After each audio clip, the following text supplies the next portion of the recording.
Sabay-sabay natin alamin ang mga kaganapan na nangyayari sa ating bansa.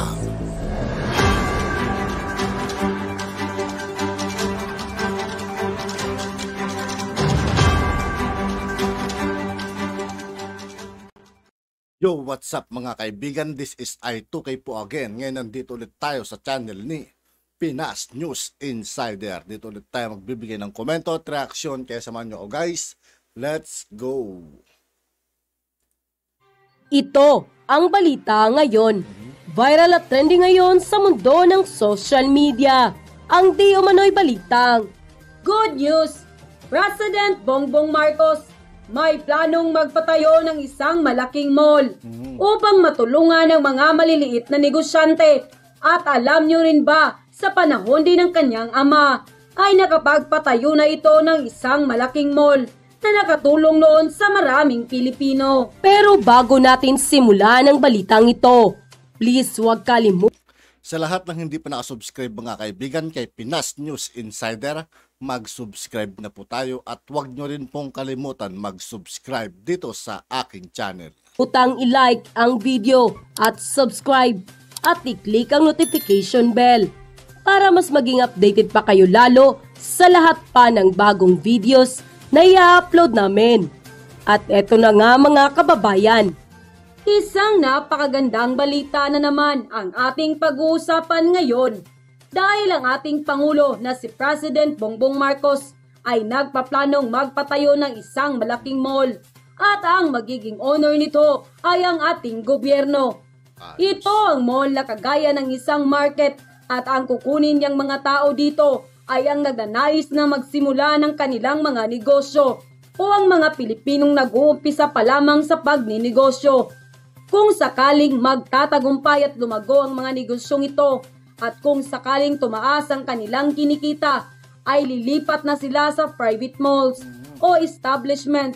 Ang pwestong nababakantehan naman dito ay ipaparenta ulit sa mga Pilipinong nag-uumpisa pa lamang magpatayo ng kanilang sariling business upang matulungan din naman sila na mapalago ang kanilang mga negosyo na ipapatayo.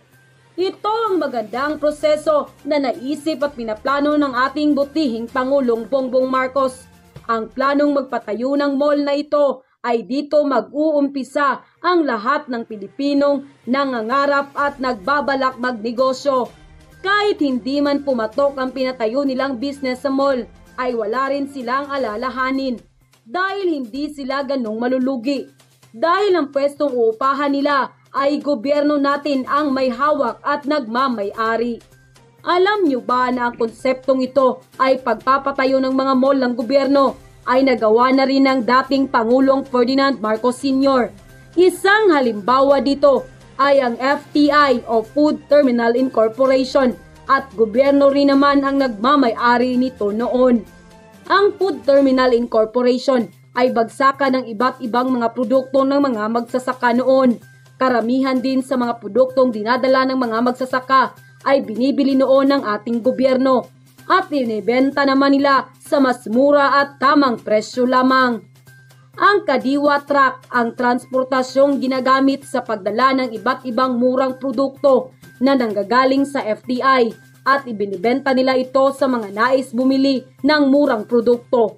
Ito ay sa panahon noon ng dating Pangulong Marcos Sr.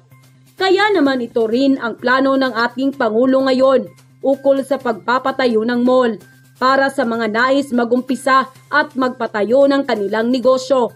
Kahit sino man ay magagalak sa ideya na ito ng ating Pangulo. Bukod pa dyan ay ang posibleng malamodernong arkitektural ang magiging itsura ng mall na ito.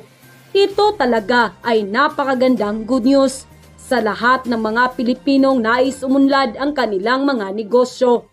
Napakagandang ideya talaga nito. Maganda sana mga kaibigan kung bawat bayan may sariling ganyan mga mall ng gobyerno. Para kahit pa paano sana makatipid hindi lang isang lugar. Kumbaga ang isang lalawigan, buong bayan sana may isang mall ng isang gobyerno. dahil maraming Pilipino ang matutulungan sa planong ito. Bukod kasi sa madaming magkakaroon ng trabaho at sariling negosyo, ay magkakaroon na rin tayo ng isang pamilihan na mura at de kalidad na produkto. Likas talaga ang pagiging matulungin ng pamilyang Marcos at talagang gano'n na lamang ang kanilang pagmamahal at pagmamalasakit sa mga Pilipinong nasa laylayan, lalong-lalo na sa ating mga magsasaka. Nang lumabas nga ang balitang ito, ay hindi naman mapigilan ng marami sa ating mga kababayan na magbigay ng kanilang hinaing at komento sa mundo ng social media. At ayon pa sa kanila, Tama yan, matagal na yan sa panahon pa ni FEM. Kaya nga siya gusto mapatalsik ng mga oligarko kasi hindi sila makagalaw kung gusto nila ipataas ang presyo dahil mababa ang presyo ng galing sa kadiwa noon. At yung FTI, kapag doon ka bumibili, talagang napakamura. Talagang doon, kaya gusto talaga ng mga oligarko noon na mawala si FEM. Kaya nga tuwang-tuwa ang mga oligarko nang mawala si Apulacay dahil nagpakasasa talaga ang mga oligarko. Sana nga may patupad na rin ang Marcos Foundation para sa lahat ng lahing maharlikang Pilipino at para wala nang mahihirap pa. Wow, mabuhay ang Pilipinas! Iba talaga ang mga Marcos, kapakanan ng mga Pilipino ang iniisip. Mabuhay ka, President Bongbong Marcos! World-class malls for our farmers and sari-sari store owners all over the country. To be established in every province might be possible under the PBBM admin. To God be the glory. Tama yung sinasabi ni Gov. Gwen. Totoo nga, it was history making and you were part of that history, and for that I will always be grateful for the rest of my life. Kaya naman, linuklok ninyo ako sa napakataas na posisyon. Kaya ginagawa naman natin lahat ay para naman tayo ay mas maginhawa ng konti ang mga buhay. Dahil alam naman natin, dumadaan pa rin tayo sa krisis, nagtataasan ang presyo ng lahat ng bilihin. Kaya naman ay binalikan namin ang dating project na Kadiwa.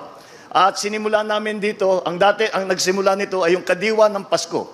Gumawa kami ng Kadiwa para nung Christmas season. Yun lamang, napuna namin, ay napaka-popular at gustong-gusto ng tao dahil nga naman may bilihin na mas mura kaysa sa makukuha sa labas. Ang sistema namin ginawa rito kung paano namin nagawa na mas mura ay dahil diretso galing na ito sa farmers. Halimbawa, yung mga agricultural produce, ay diretso na silang pumupunta rito. Kung kailangan nilang magdala ng kanilang mga ipagbibili, ay tutulungan namin at hindi na kailangan magbayad ang ating mga farm. Kaya nakakamura tayo. Kaya habang tumagal ang panahon, tapos na yung Pasko, sabi ko, dapat naman siguro ipatuloy na natin. Kaya naging Kadiwa ng Pangulo na ngayon ay sinimulan natin dito sa Cebu. Bukod sa pag-market ng mga agricultural product, ng bigas, ng asukal, ng mga gulay, ay ito rin ay binibigyan natin ng pagkakataon. Alala ninyo, nung kampanya, sinisigaw namin, kailangan natin tulungan ng mga MSMEs, yung ating micro, small, and medium-scale enterprises, ang MSMEs. Kayo ito. Kaya binigyan natin ng pagkakataon ng ating MSMEs na meron ngayong merkado, meron ngayong palengke para sa kanilang mga produkto. At nakikita ko naman, maganda talaga ng mga ginagawa at marurunong naman talaga ang mga Pinoy na gumawa. Yun na nga, merong value added. Doon hindi lamang yung produkto lamang, kung hindi ginagawa ng konting processing, ginagawa ng konting packaging para maganda namang tignan, madaling maibenta. Kaya naman nakikita ninyo, napakaganda at meron tayong hindi lamang para sa agricultural products kundi pati para sa mga produkto ng ating mga MSMEs. At I was very impressed nung nakita ko nung dinaanan ko yung ating mga ating mga MSMEs, yung ating mga nagtitinda rito ngayon. At napakaganda nga ng produkto nila. Ayaw ko lang nasira yung diet ko dun sa binibigyan ako ng danggit, binibigyan ako ng chicharon. Ang problema nito, kakainin ko lahat mamaya. Pero isasabay ko sa lechon na siguradong may handa mamaya. Ngunit, ito po ay ipapagpatuloy, hindi lamang po sa Cebu ito. Sa buong Pilipinas natin ginagawa. Nakailan na tayo? How many areas have we already? Mas marami, labis na sa 500 ang kadiwa na aming ginagawa sa iba't ibang lugar sa Pilipinas. At ito naman ay para makapagbigay tayo ng pagkakataon na para sa ating mga consumer na makakita naman na affordable, yung medyo kaya ang presyuhan. Andito rin po ang ating Secretary of ng DOLE, ng Department of Labor and Employment. Nandito po siya dahil gagawa pa kami ng kadiwa para sa manggagawa. Dahil talagang nakatutok para sa ating mga manggagawa, para sila din ay magkaroon ng pagkakataon. Kaya yan ang binubuo natin. Kaya ito ay malaking pagsasama ito. Kasama, nandito si Secretary Fred Pascual ng DTI. Sila talaga ay aming kapartner dito. Siyempre, Department of Agriculture ay nandito rin. At kasama din dito sa ating programa na ito. At patuloy po aming gagawin ito. Patuloy namin gagawin, padadamihin natin, palalakihin natin, at pararamihin natin. Mas importante ay paramihin, lalo na sa mga lugar na talagang hirap ang tao at hindi pa kaya ang mga presyuhan kung nasa palengke. Kaya ito na ang aming sagot doon sa nagiging krisis dito sa ating pagkain, sa ating pagtaas ng presyo. Ay ipagpatuloy po natin ito at para naman ang ating mga kababayan ay hindi na masyadong naghihirap at dahan-dahan mararamdaman tayo. Yung sinisigaw natin, na sama-sama tayong babangon muli, kasama ito doon sa ating pagbangon. Maraming salamat sa inyo lahat. Magandang umaga sa inyo lahat and thank you to you all. At yun na nga mga At yun nga po mga kaibigan, dito po nagtatapos ang ating reaction video. Muli ako po si I2K ng Sundalo ng Tunggalo at 811. Maraming salamat sa patuloy na pagsuporta. Yeah, peace out.